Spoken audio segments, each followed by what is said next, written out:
Bismillahirrahmanirrahim. Assalamualaikum warahmatullahi wabarakatuh.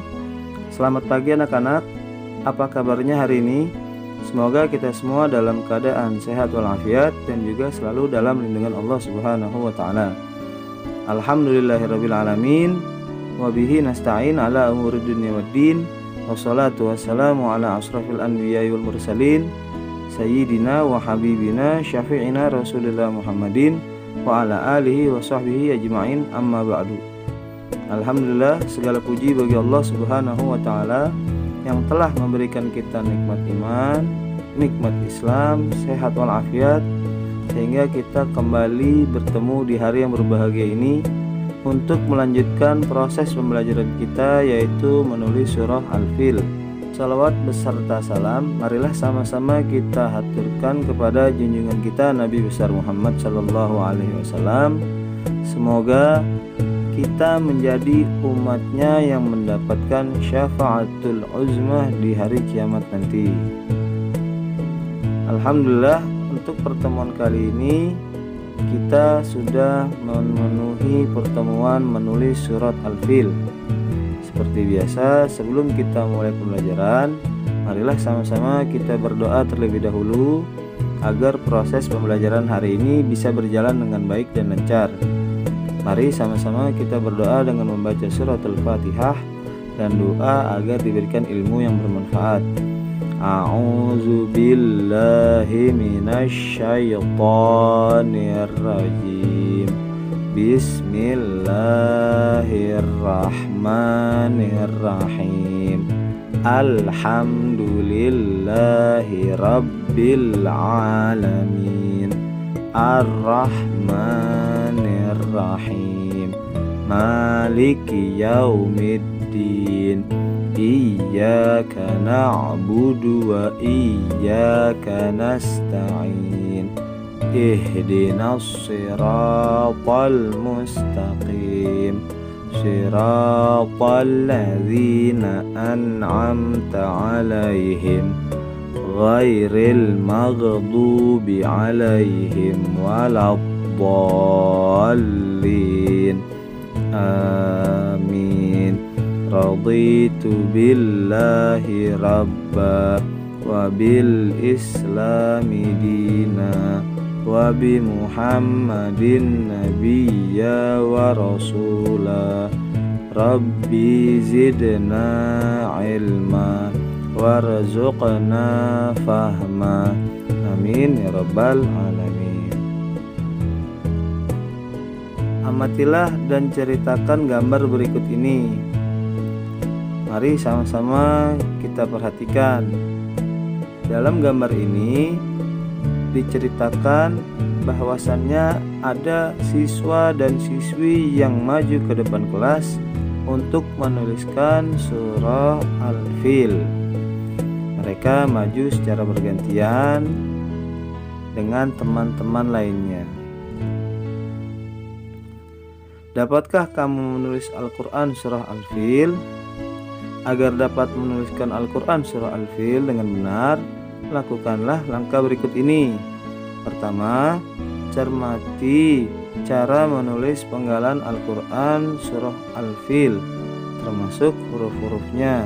Misalnya di ayat yang pertama, di ayat Alam tara kaifa fa'ala rabbuka bi ashabil fil.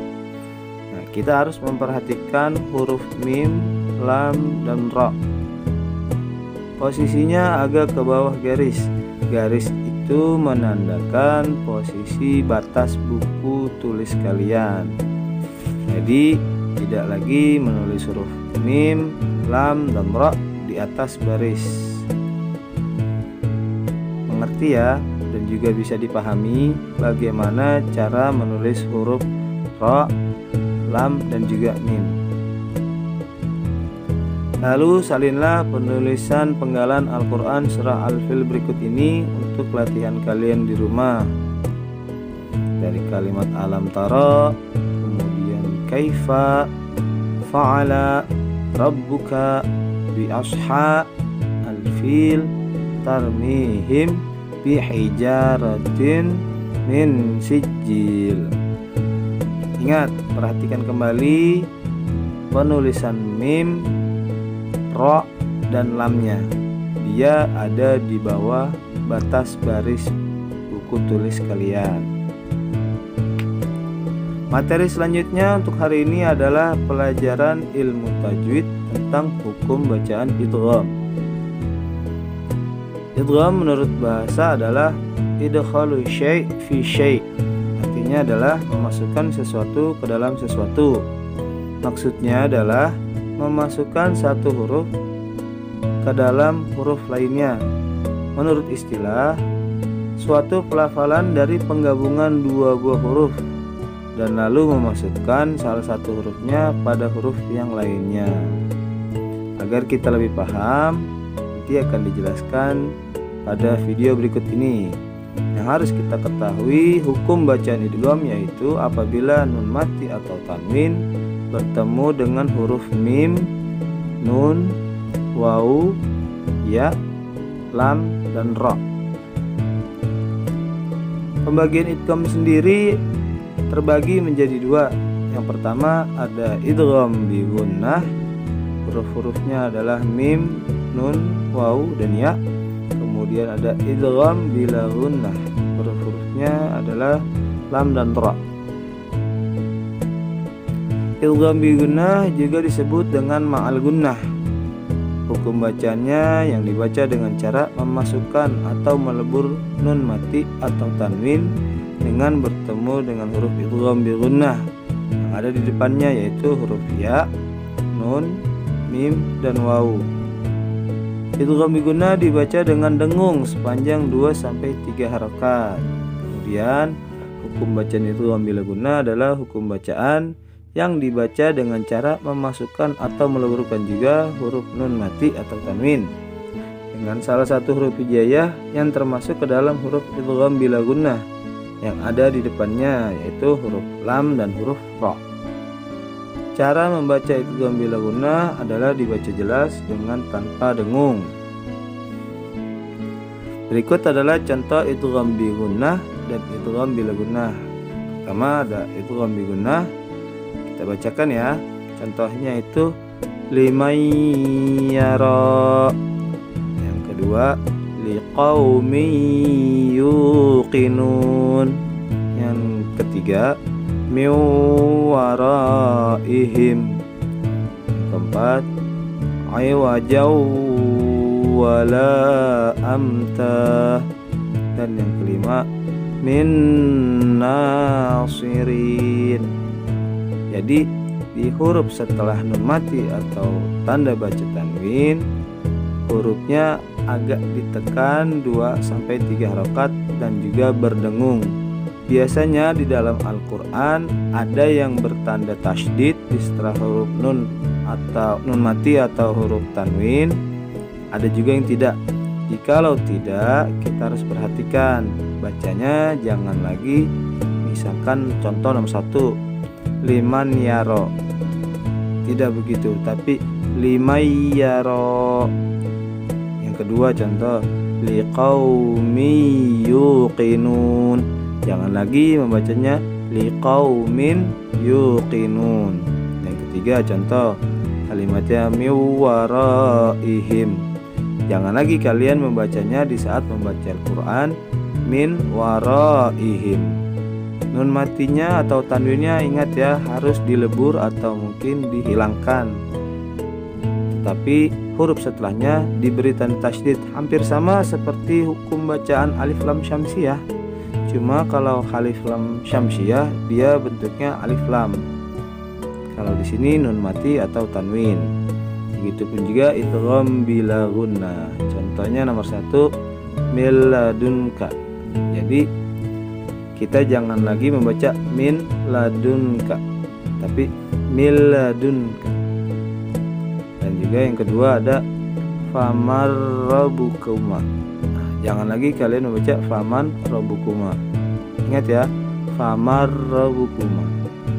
Yang ketiga aisyatir radiyah. Nah, ini kalian pasti sering menemukan potongan ayat ini. Jangan lagi membaca potongan ayat ini aisyatin radiyah, tapi aisyatir radiyah. Kemudian yang keempat, ghafurur rahim. Ini juga sering ketemu nih di saat membaca Al-Quran. Jangan lagi kalian membaca ghafurun rahim, tapi ghafurur rahim. Nah, yang kelima juga sering ketemu ayat potongan ayatnya, mir rabbir rahim. Jangan lagi membaca min rabbin rahim. Paham ya? Jikalau kalian tidak paham, ada yang ingin ditanyakan, boleh langsung WA pribadi Bapak. Untuk tugas hari ini, carilah kalimat yang memiliki hukum bacaan idgham bi gunnah dan idgham bila gunnah pada surah Al-Baqarah. Minimal 5 surah idgham bi gunnah dan 5 idgham bila gunnah. Tugas selanjutnya yaitu insya Allah kamu bisa. Ayo salin tulisan Al-Quran surah Al-Fil berikut ke dalam buku tulismu. Ingat ya, penulisannya perhatikan huruf mim, ro, dan lam. Dia harus di bawah batas baris buku tulis, seperti yang sudah kita pelajari di awal tadi. Hikmahnya dalam membaca Al-Quran dituliskan dalam hadis riwayat Bukhari dan Muslim. Bismillahirrahmanirrahim. Alladzi yaqra'ul Qur'ana wa huwa mahirum bihi ma'as safaratil kiramil bararah. Walladzi yaqra'ul Qur'ana wa huwa yatata'u fihi wa huwa 'alaihi syaqqul lahu ajran. Rawahul Bukhari wa Muslim. Yang artinya, yang membaca Al-Quran dan dia mahir membacanya, dia bersama malaikat yang mulia. Sedangkan yang membaca Al-Quran namun dia tidak tepat dalam membacanya dan mengalaminya kesulitan, maka baginya 2 pahala. Bagi siswa-siswi yang sudah bisa mahir membaca Al-Quran, dilatih kembali baik makharijul hurufnya, tajwidnya, hukum bacaannya, panjang pendeknya diperhatikan kembali. Karena telah dikatakan dalam hadis tersebut, barang siapa yang mahir membaca Al-Quran, dia akan bersama malaikat yang mulia nanti di surga. Dan untuk teman-teman yang masih terbata-bata, dilatih juga pelafalannya dan juga pembacaannya. Bukan sesuatu hal yang buruk, tetapi mendapatkan juga pahala baginya, 2 pahala jikalau dia masih terbata-bata. Maka itu, siapa di antara kalian yang ingin dan belajar Al-Quran, bukan suatu hal yang buruk, tetapi hal yang sangat baik walaupun masih terbata-bata. Dan lebih baik lagi, jikalau sudah mahir membacanya, dia akan selalu dan dia akan bersama malaikat di akhirat atau di surga nanti. Rangkuman yang pertama, Al-Quran surah Al-Fil diturunkan di kota Mekah yang terdiri dari 5 ayat. Surah ini berisi pesan bahwa Allah Subhanahu wa Ta'ala Maha Kuasa dan kita sebagai hambanya tidaklah boleh sombong. Yang kedua, cara membaca Al-Quran surah Al-Fil dapat dilakukan dengan langkah-langkah. Yang pertama, mencermati pelafalan ayat per ayat, kemudian menirukannya secara berulang-ulang. Kemudian yang ketiga, untuk dapat menghafal bacaan Al-Quran surah Al-Fil, dilakukan dengan cara membaca lafal-lafal surahnya per penggalan ayat secara berulang-ulang hingga hafal keseluruhan ayatnya. Kemudian juga menirukan bacaan surahnya secara berulang-ulang. Yang keempat, untuk dapat menuliskan bacaan Al-Quran surah Al-Fil, dilakukan dengan langkah-langkah di bawah ini. Yang pertama, mencermati cara menulis penggalan surahnya. Dan yang kedua, menyalin tulisan surahnya. Alhamdulillahirrabbilalamin. Untuk pembelajaran hari ini sudah selesai. Bapak ucapkan terima kasih banyak. Kurang lebihnya Bapak mohon maaf. Wassalamualaikum warahmatullahi wabarakatuh.